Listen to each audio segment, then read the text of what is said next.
जंग इसलिए रुकना जरूरी था क्योंकि आपके और हमारे बेटे नहीं है जो उस बॉर्डर में रोज मरते हैं। आपके और हमारे घर नहीं है जहां पे बुलेट चलती है और जहां पे शेलिंग होती है।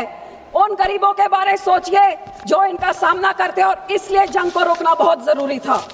लोगों को 47 के काले दिन, 65 के, 75 के वॉर के वो सारे काले दिन याद आने लग गए कि अब हमारे भविष्य में होगा क्या। और इस सारी चीजों में चाहे शहर हो चाहे गांव हो, सारी लेबर भी भाग गई। लेकिन जो बड़े बड़े पोर्ट से बड़े बड़े उद्योगपति जो बिजनेस करते हैं उनका तो 10 दिनों तक और चलता रहा। गोल्डन टेम्पल में भी 10 बारी धमकियां आ चुकी कि हम उड़ा देंगे।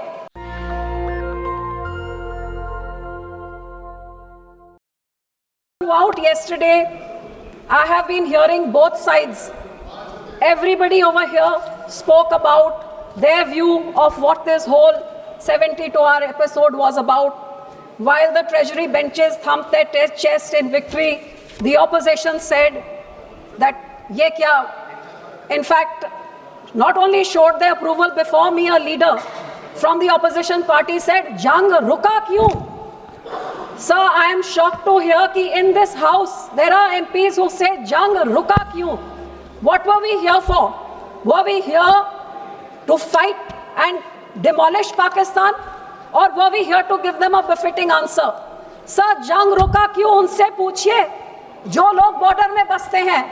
आज इस हाउस में कितने लोगों ने ऑपोजिशन में, रूलिंग में या फिर सरकार में, उन लोगों की बात किसने की जो बॉर्डर में बसते हैं? मेरे कश्मीर के भाइयों ने उनकी पीड़ा बताई और मैं पंजाब के लोगों की पीड़ा बताना चाहती हूँ जो उस बॉर्डर में बसते हैं, जहाँ दिन रात उनको इन बॉर्डर में रहने का उसका सामना करना पड़ता है। जिनके खेत उस तरफ थे उनको बोला गया आर्मी ने कि अपने फसल को काट दीजिए क्योंकि यहाँ पे किसी टाइम बंद हो सकता है, तो फसल तैयार हो ना हो उसको काटना पड़ा।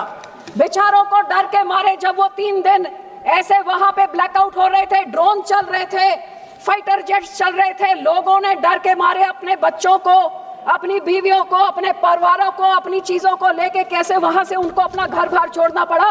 और पाकिस्तान वाले जैसे कश्मीर में लगातार पूंछ में जैसे होता है, उन लोगों से पूछिए वो गरीब जो बॉर्डर में बैठते हैं और रोज इसको झेलते हैं, वो बॉर्डर के इलाकों के लोगों से पूछिए जो इसका निशाना बनते हैं, जिस करके बॉर्डर में कभी कोई डेवलपमेंट नहीं होती, हमेशा बैकवर्ड होती है क्योंकि वो देश की रक्षा के लिए सबसे आगे होती। सब मैं उनको ये भी कहना चाहूंगी जो कहते हैं जंग क्यों रुका, कि ये जंग इसलिए रुकना जरूरी था क्योंकि आपके और हमारे बेटे नहीं है जो उस बॉर्डर में रोज मरते हैं। आपके और हमारे घर नहीं है जहां पे बुलेट चलती है और जहां पे शेलिंग होती है। उन गरीबों के बारे सोचिए जो इनका सामना करते हैं, और इसलिए जंग को रोकना बहुत जरूरी था। सर, जब भी जंग होता है नुकसान लोगों का होता है। मैं ये जरूर मानती हूँ कि ये बॉर्डर के लोगों का जो भरपाई होनी चाहिए वो कभी होती नहीं है, ना उनके टूटे हैं घर, ना उनकी सड़कें, ना उनका फसल का नुकसान, कोई उनके बारे कोई बात करता नहीं। और मेरे पंजाब में जो ये समा चल रहा था, लोगों को 47 के काले दिन, 65 के, 75 के वॉर के वो सारे काले दिन याद आने लग गए कि अब हमारे भविष्य में होगा क्या। और इस सारी चीजों में चाहे शहर हो चाहे गांव हो, सारी लेबर भी भाग गई, बिजनेस का भी सारी कैंसिलेशंस होने लगी, छोटे ट्रेडर्स जो भी हो, दुकानदार, सबका नुकसान हुआ। जब भी सर ऐसी कोई चीज होती है सबसे पहले सरकार कहती है अटारी बॉर्डर बंद कर दो। भाई अटारी बॉर्डर बंद आप कर देते हैं, छोटे दुकानदार, छोटे व्यापारी और छोटे ट्रांसपोर्टर का नुकसान हो जाता है। अब भी आपने कहा terror and talks will not go together, लेकिन जो बड़े बड़े पोर्ट से बड़े बड़े उद्योगपति जो बिजनेस करते हैं उनका तो 10 दिनों तक और चलता रहा। सर इसी कारण सर आई जस्ट स्टार्टेड इसी तरह सर ड्रोन्स ने बहुत ही एक इंपॉर्टेंट रोल प्ले किया इन न्यूट्रलाइजिंग दिस। लेकिन मेरे स्टेट पंजाब में पिछले 10 सालों से बॉर्डर के पार से ड्रोन आके आर्म्स, एम्यूनेशन, ड्रग्स लेके हमारे स्टेट में तबाही नहीं मचाई, लेकिन पूरे देश में अपने आर्म्स और अपने ड्रग्स फैला रहा है। जे यही आर्म्ड फोर्सेस इस बार न्यूट्रलाइज कर सके, कुछ नुकसान ना होए, तो फिर सर 10 सालों से क्यों उन ड्रोन्स को नहीं रोका जा रहा है? आपको हैरानी होगी, पिछले 6 महीनों में ही इस साल के बीएसएफ ने 130 drone, 135 kilo narcotics and 79 weapon seize किए हैं। आप सोचिए कितने जो सीज नहीं हुए हैं और वो देश के कोने में जाके क्या हैवक क्रिएट कर रहे हैं। हमारे देश का लॉ एंड ऑर्डर का तो ये हाल हो गया है Daylight robbery, extortions, murders, gangsters are ruling Punjab, and the police and the state Please conclude. administration has totally failed. Be it singers, be it sportsmen, be it politicians.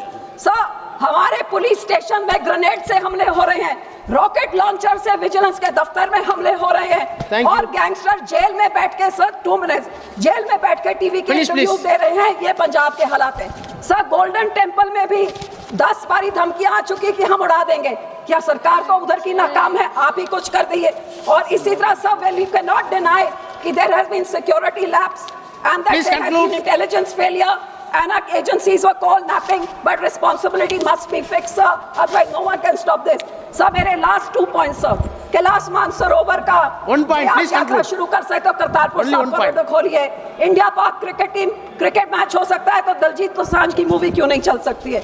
आखिर में sir, मैं अपने Thank you. सिक्योरिटी फोर्सेस का appreciate करती हूँ. Mrs. मैं Dimple- धन्यवाद करती हूँ Dimple कि ये Yadav. वॉर रुका. सर लास्ट लाइन, मैं शुक्राना करती हूँ और हमारे लोग भी कि ये वॉर रुका, क्योंकि वॉर के साथ लोगों की जाने नेशनल दस्तक की आपसे गुजारिश है कि अगर इसको बचाना चाहते हैं तो नेशनल दस्तक को सब्सक्राइब करने के लिए रेड कलर के सब्सक्राइब बटन को दबाएं, फिर बेल आइकन की घंटी दबाएं.